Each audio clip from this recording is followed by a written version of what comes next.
Hey guys, it's Jane. Welcome back to Mystery Monday.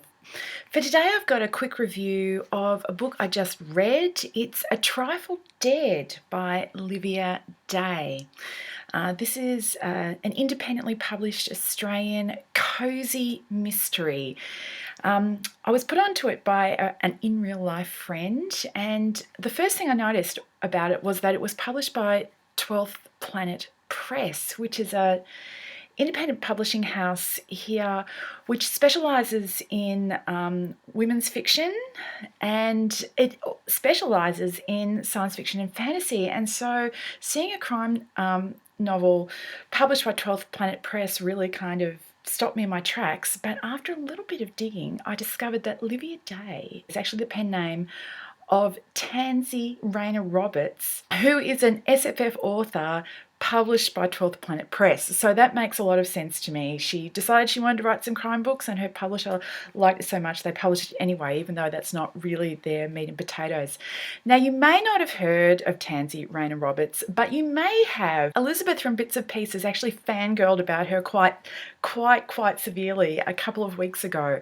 So she's a youngish Australian author, and what she writes is kind of quirky and upbeat and fun, and the Livia Day book that I've now read is no exception. So let me tell you a little bit about A Trifle Dead. The heroine of A Trifle Dead is Tabitha Darling, and Tabitha, who's known by a whole host of different nicknames by different ones of her friends, runs a cafe in Hobart, in the city.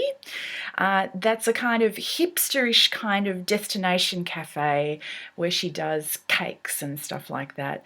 And Tabitha's superpower is gossip. She's always having a natter with friends, or catching up with people, or passing on little bits of nuggets of knowledge.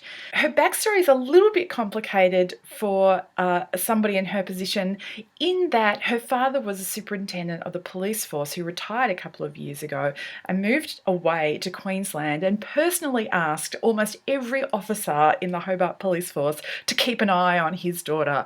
And so she's running this sort of hipster cafe, which is also home base to kind of a whole bunch of police officers who are dropping in. And there's some interesting sort of humour that comes out of that. The mystery element of the story comes to the fore when a corpse is discovered in the loft a couple of floors above her cafe.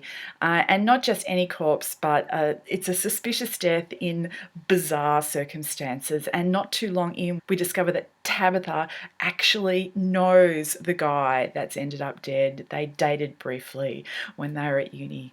So this is a true cozy mystery. It has all of the hallmarks. We've got a spunky female protagonist. We've got romantic subplots. There's not too much blood on the scene, and it all gets wrapped up neatly at the end of the book. There's also some recipes inserted as an appendix. So this is kind of, in some ways, a standard cozy mystery. However, I have to say that this one read quite differently to most cozy mysteries that I've read before.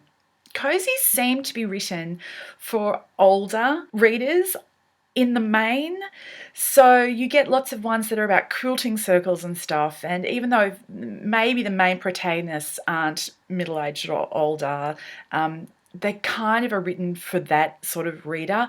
I really feel like this one is written for a younger audience. Not to say that it's YA, but Tabitha and her friends are in that kind of early 20s stage of life. Everybody's sharing houses and going to parties, getting together and breaking up with different people's boyfriends and girlfriends. And that is kind of the milieu of this story. And it's written in a kind of heightened way. TV stories about high school never actually look like any high school I ever saw. Everybody's always much better dressed. And that's kind of what's going on in this one as well. It's a heightened version of that early 20s, after uni, hanging out, people becoming artists, everybody dressing fabulously and going to parties and stuff. That sort of stage of life. It really took me back. Hence the hair that I'm sporting today. Made me feel young again. It's just a very, very enjoyable read. She's got a beautifully light touch. There are so many crazy characters in this. And when we actually get the reveal of who is behind the crimes, it's a surprise. And then we have tense moments before, good prevails. So this is a really, really well-written, fun, cozy mystery, which I think is actually aimed at a sort of 20-something, 30-something audience. So that is a little bit unusual.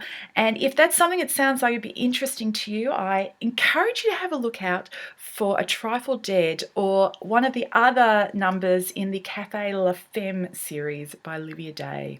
Anyway, I hope you're all well, and I'll talk to you later. Bye!